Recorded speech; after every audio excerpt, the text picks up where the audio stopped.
जब युवा जाति और धर्म की राजनीति से ऊपर उठकर रोजगार और बेहतर भविष्य के मुद्दों पर सरकार से सवाल करती है तो सरकार की कुर्सियां भी डगमगा जाती है। गांव में भगवा घुसने ही ना दिया जाए, क्योंकि हमारे संविधान ने हमें सिखाया है कि सिर्फ हिंदू धर्म सर्वोपरि नहीं है, भारत के समस्त धर्म सर्वोपरि है। हम हिंदू धर्म के नाम पे बेवकूफ नहीं बनना। युवाओं को कम आंक रहे हैं। जिस दिन युवाओं ने अगर नेपाल जैसी हालत कर दी ना और उत्तराखंड में मौसम खराब रहा तो इन्हें लेने के लिए तो हेलीकॉप्टर भी नहीं आएंगे सर। जब युवा भ्रष्ट सरकार के खिलाफ सड़कों पर उतरती है तो परिणाम क्या हो सकता है, ये हमने नेपाल में देखा है।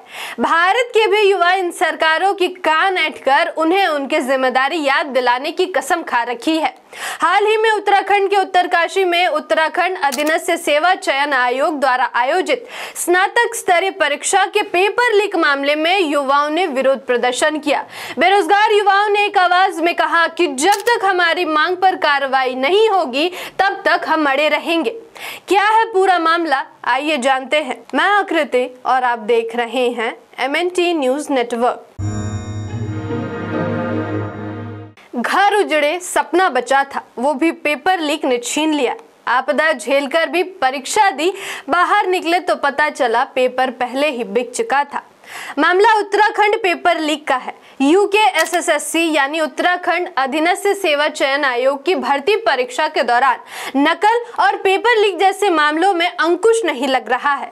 बीते रविवार स्नातक स्तरीय 416 पदों के लिए ली गई भर्ती परीक्षा में एक बार फिर से हुए पेपर लीक ने युवाओं को एक बार फिर निराश किया है। UKSSC के स्नातक स्तरीय भर्ती परीक्षा में पेपर लीक ने सिर्फ युवाओं के सपनों को ही नहीं तोड़ा बल्कि राज्य सरकार की नाकामी को भी उजागर कर दिया है। आज ये युवा अपनी मांगों को लेकर जोरदार विरोध प्रदर्शन कर रहे हैं। सिर्फ देहरादून में ही नहीं बल्कि उत्तराखंड के विभिन्न हिस्सों में जेन ज़ी ने सरकार के खिलाफ हल्ला बोला है। गांव में भगवा घुसने ही ना दिया जाए, क्योंकि हमारे संविधान ने हमें सिखाया है कि सिर्फ हिंदू धर्म सर्वोपरि नहीं है, भारत के समस्त धर्म सर्वोपरि है। युवाओं को कम आंक रहे हैं। जिस दिन युवाओं ने अगर नेपाल जैसी हालत कर दी ना और उत्तराखंड में मौसम खराब रहा तो इन्हें लेने के लिए तो हेलीकॉप्टर भी नहीं आएंगे सर, ये तो यही मरेंगे फिर। जैसे बांग्लादेश में नेपाल में ये हुआ ना, उनको हेलीकॉप्टर के द्वारा उठाया गया नेताओं को। यहाँ पे तुम दुआ करेंगे उस दिन उत्तराखंड का मौसम इतना खराब रहे कि जिंदा जलाया जाएगा। युवा जाग चुका है और आज की भीड़ से वो और जागेगा। अंधभक्त मत होइए, क्योंकि सरकार हिंदू धर्म के नाम पे हमें बेवकूफ बना रही है। हमारे शहीद तिरंगे में लिपट के आते हैं, इन नेताओं को भगवा में लिपट के भेजो, तब इनको औकात पता चलेगी कि ये।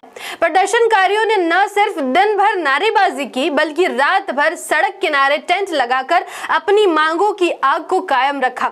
उनकी मुख्य मांगें स्पष्ट है। परीक्षा को रद्द किया जाए, नई परीक्षा तुरंत आयोजित की जाए, सभी भर्ती परीक्षाओं की CBI जांच हो और UKSSC के अध्यक्ष का इस्तीफा लिया जाए।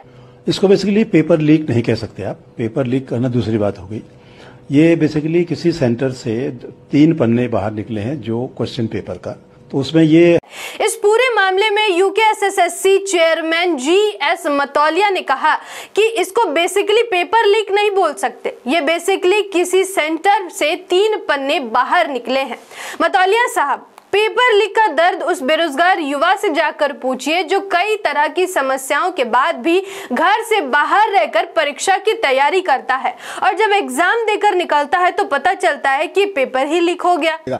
जैसे हम घर पहुंचते हैं, जैसे हम घर में पहुंचे हमें पता लगा कि पेपर लीक हो चुका है, तो कहाँ हम किसके पास जाएं? यहाँ कौन नेता हमारा साथ दे रहा है? सब आयोग का अध्यक्ष कहते हैं, आयोग के अध्यक्ष साहब कहते हैं कि कहीं नहीं 3 क्वेश्चन बाहर गए। अरे तू कभी 0.5 नंबर से बाहर होके देख क्या होता है। 0.5 सालों लग जाते हैं बहन, सालों। उत्तराखंड के युवा सड़कों पर हैं। उनका कहना है कि पेपर लीक में सरकार के लोग शामिल हैं। उन्होंने मुख्यमंत्री पुष्कर सिंह धामी से भी इस्तीफे की मांग की है। आरोप ये भी है कि सरकारी नौकरियों को 15-15 लाख में बेचा जा रहा है। जो पंकज गौड़ है, वो पंकज गौड़ जो है 15 लाख रुपए में पटवारी का पेपर, स्नातक स्तरीय पेपर को 15 लाख रुपए में लगवाने की बात कर रहा है युवाओं से।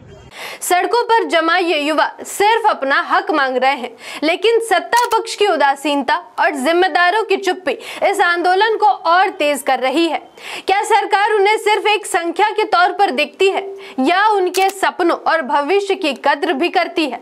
विरोध प्रदर्शन में शामिल युवाओं का कहना है कि बेरोजगार युवा अपनी मेहनत से प्रतियोगी परीक्षाओं की तैयारी करते हैं और जब ऐसे मामलों में पेपर लीक हो जाते हैं तो उनका भविष्य अंधकार में हो जाता है। एक प्रदर्शनकारी ने कहा, हम चाहते हैं कि इस मामले में सख्त कार्रवाई हो और नकल माफिया को सजा मिले ताकि भविष्य में ऐसे मामलों की पुनरावृत्ति ना हो। यह सिर्फ एक मामला नहीं है। इससे पहले भी उत्तराखंड अधीनस्थ सेवा चयन आयोग ने 916 पदों पर विज्ञापन निकाली थी, जिसमें 1,90,000 अभ्यर्थियों ने हिस्सा लिया था, लेकिन बाद में पेपर लीक की शिकायत की गई।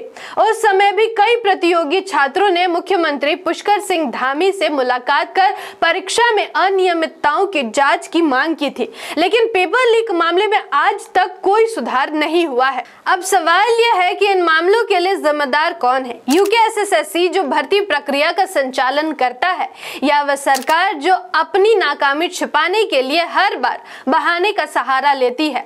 पिछले कुछ सालों में बेरोजगार युवाओं की समस्याओं को हल करने के नाम पर सिर्फ सरकार द्वारा आश्वासन दिया जाता रहा है, लेकिन आज उनकी मेहनत पर चोट पहुंचाई गई है। धन्यवाद। जय संविधान, जय भारत, जय भीम, जय मूल निवासी।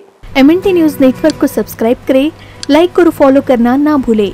साथ ही बेल आइकॉन दबाकर जन जागृति की मुहिम में जुड़े रहें।